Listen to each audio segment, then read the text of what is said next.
बात करेंगे जम्मू कश्मीर की। आतंकवादी अब श्रद्धालुओं को टारगेट कर रहे हैं। बीते 3 दशक में ये पहला मौका है जब वैष्णो देवी जाने वाली तीर्थयात्रियों को आतंकवादियों ने निशाना बनाया।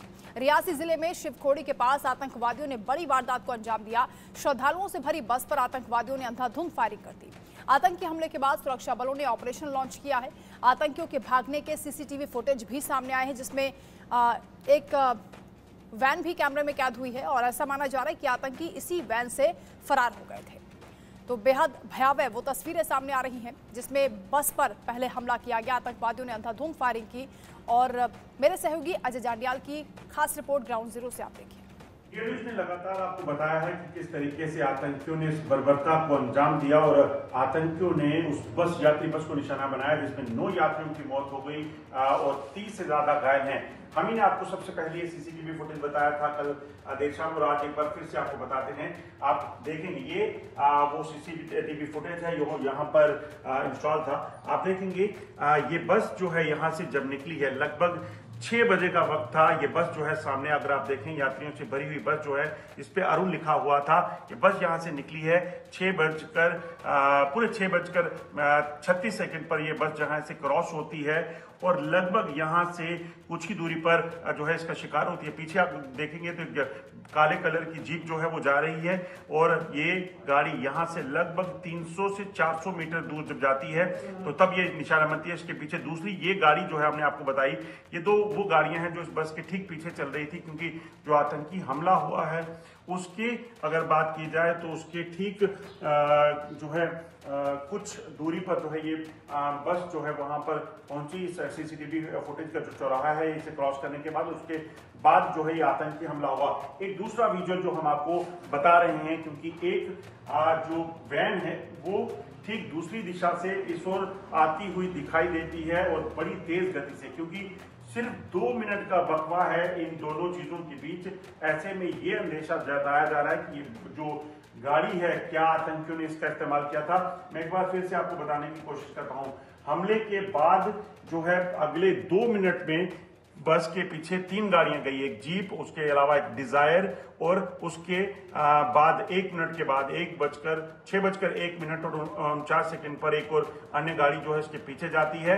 मगर 2 गाड़ियां जो 3 गाड़ियां थी वो वापस नहीं लौटी, जबकि ठीक 6:02 और कुछ सेकंड के बाद अगर आप सामने से देखेंगे इस हमले के अंजाम देने के बाद एक तेज गति से वैन जो है दूसरी दिशा से इस ओर आ रही है और ये वैन जो है निकल जाती है। 2 चीजें हो सकती हैं इस में पूरे हमले में कि आतंकी हमला करने के बाद यहाँ से जंगल में फरार हो गए या फिर इस वैन में सवार होकर भागे हो सकते हैं। इस चीज को लेकर भी जांच की जा रही है कि आखिरकार कौन सी गाड़ी थी, कौन लोग थे, क्या उन्होंने गाड़ी का इस्तेमाल किया और उसके बाद यहाँ से फरार हुए। ये तमाम जो है चीजें जो है इन्वेस्टिगेशन का, जांच का विषय है। मगर सबसे पहली प्राथमिकता यात्रियों को बेहतर इलाज देने की है जो चल रहा। वहीं इस पूरे इलाके में इस वक्त तलाशी अभियान चल रहा है। हेलीकॉप्टर, ड्रोन और ग्राउंड पर फोर्सेस के जो जवान हैं आर्मी और पुलिस के, वो लगातार जांच कर रहे हैं ताकि जल्द से जल्द इन आतंकियों तक पहुंचा जा सके, इनका सफाया हो सके जिन आतंकियों ने 9 यात्रियों की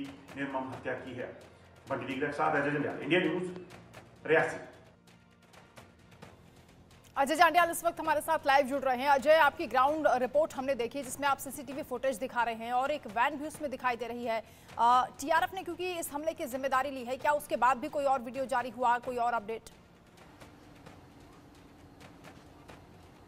देखिए, मैं आपको बताऊं कि ये जो वैन का वीडियो है ये साफ देखा जा सकता है कि हमले के 2 मिनट के बाद ये वैन यानी कि 6:02 पर बस पर हमला हो चुका था और उसी 2 मिनट के बाद वही हमले के स्पॉट से वैन जो है दूसरी तरफ जो है आती दिखाई देती है और इकलौती गाड़ी हमले के बाद जो सबसे पहले वहां से आई वो यही थी।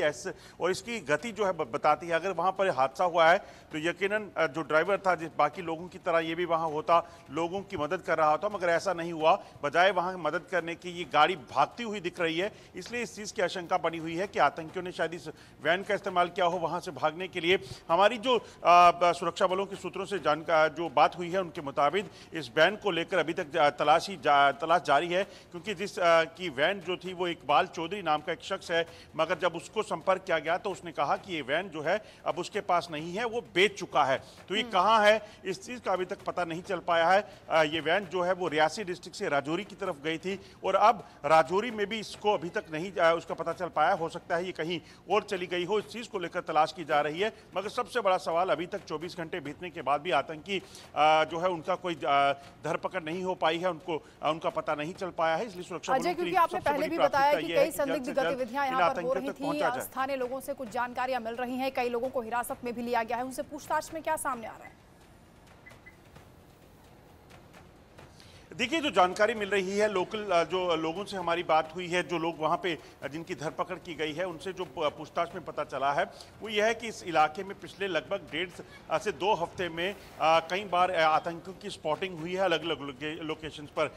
ड्यूली एक गांव पड़ता है, वहाँ पर एक स्कूल में देर रात जो है एक शख्स जाता है और वो पानी मांगता है। वहाँ पर लेबरर कुछ वहाँ रहते थे, उनसे पानी मांगा और उसके बाद वो वहाँ से गायब हो गया। और स्थानीय ये गांव यहाँ पे जो रहते हैं बड़े स्कैटर्ड घर रहते हैं यहाँ पे। इसी तरह से जो जानकारी सूत्र बता रहे हैं कि 8 तारीख की रात को ये आतंकी जिन्होंने 9 तारीख को शाम को हमला किया है, ये उसी चेक पोस्ट जहाँ पर बस जो है वो देखी गई है, जिस जगह से बस क्रॉस हो रही थी, वहीं से पैदल मार्च करते हुए जहां पर हमला उन्होंने अंजाम दिया उस इलाके की तरफ जाते देखे गए हैं। उस चीज़ को लेकर भी अब जो है वहां पे सीसीटीवी फुटेज और तमाम चीज़ों को खंगाला जा रहा है। तो कहीं ना कहीं उन आतंकियों की पहचान के लिए तमाम चीज़ें की जा रही हैं और कोशिश एक ही कि वो किसी भी तरीके से उन आतंकियों तक पहुंचा जा सके और इन आतंकियों का सफाया हो सके, ताकि आने वाले दिनों में किसी और हमले को अंजाम देने की आतंकी कोशिश ना करें। क्योंकि जिस तरीके से आतंकियों ने बर्बरता बरसाई है और मासूम बच्चों महिलाओं को टारगेट किया है, उन बच्चों को जो निहत्थे बाबा भोले के दर्शन करने गए थे और वहां से वापस लौट रहे थे, वो साफ दिखाता है कि वो किसी भी हद तक जा सकते हैं। बहुत शुक्रिया आपका अजय, तमाम जानकारी के लिए, तमाम अपडेट के लिए। तो लगातार कई बड़े खुलासे यहाँ पर हो रहे हैं, जो लोग पकड़े गए हैं अब उनसे और भी उम्मीदें हैं कि कई और चीज़ें जो अभी तक पर्दे के सामने नहीं आई हैं वो खुलासा हो पाएगा और इन आतंकवादियों को मुंहतोड़ जवाब दिया जाएगा।